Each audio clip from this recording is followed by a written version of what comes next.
What's up, fellow investors? David Van Landingham, Executive Investment Strategist with Rent to Retirement. We've got a great segment today on depreciation. But first, go ahead and subscribe to our YouTube channel, and don't forget to give us a thumbs up.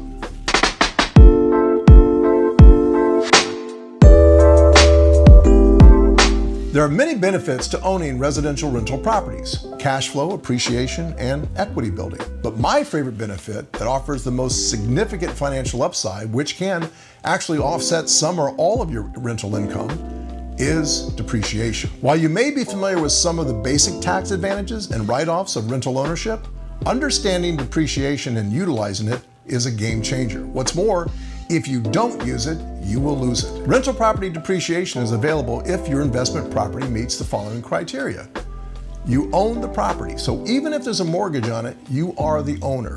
You use the property as an investment producing property, and you expect the property to last for more than 1 year. Now, keep in mind, you can't deduct annual depreciation if you obtain and dispose of the property within the same year. You also can't deduct and depreciate the land or the lot itself. For these purposes, land is considered permanent. Depreciation deductions apply only to the cost of the structure or capital improvements made to the structure. In order to determine how much of the property's purchase price is for the structure and how much is for the value of the land, check out your county tax assessment, which will include a breakdown of the assessed value for each. In general, residential rental property has a useful life expectancy of 27.5 years. Although we're not addressing commercial property in this video, commercial properties are depreciated over 39 years. Besides the purchase price of the property, you can also depreciate improvements, additions, or other features that are added in order to make the property more valuable and rentable. Other items like legal fees, recording fees, property surveys, transfer taxes, and title insurance costs can be added to that cost basis. Now, travel to visit a potential rental property can be added to the cost basis only if you purchase the property. Now, travel to an existing rental would be a tax deduction for that year. Maintenance and improvements. We must understand the difference between the two. Capital maintenance versus capital improvements. There is a difference, and it's important. A roof repair, like new tar and a shingle to fix a leak, is deductible only in the year that it occurs. That is considered a maintenance item. A roof replacement is an improvement and would be leveraged out over the 27.5 years. Some improvements have a useful life expectancy that differs from the 27.5 years of the property itself. For example, while hardwood flooring is considered a long-term improvement and depreciates across the entire 27.5 year lifespan, new carpeting has only a useful life of 5 years, so they could be different depending upon the items. So how much can we write off? There's no dollar limit on your potential deduction and depreciation. So the limit is based on the amount you have spent and careful record keeping.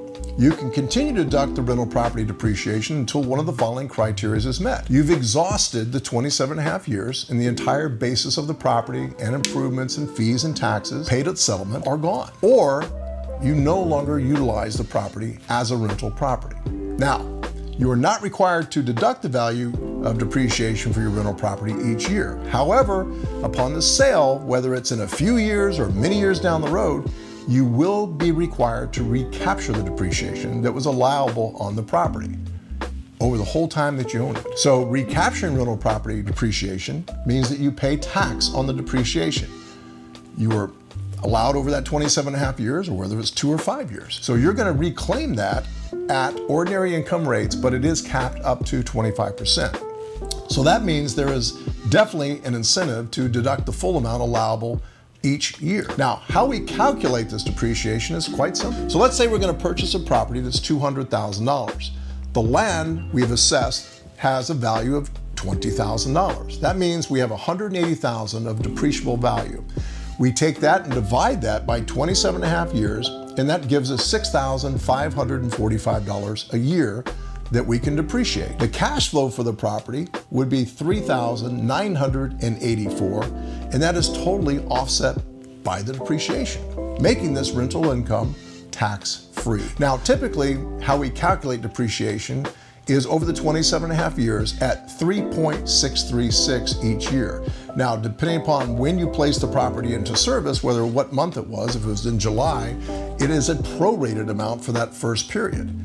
After that, going forward, yes, 27.5 years remaining, we will multiply that times a 3.636. Now, keep in mind, passive losses can only go against passive income. However, passive losses can be carried forward onto the next year into the next year. So if you qualify to become a real estate professional, your passive losses could actually go against non-passive income, possibly W-2. So there is a link below on how to get your real estate professional status. My associate Sam Hack did a great job earlier this year and did an entire video about that, so make sure to check it out. It's in the link below. Thanks for tuning in today. Have a great day, and don't forget to subscribe and give our channel a thumbs up.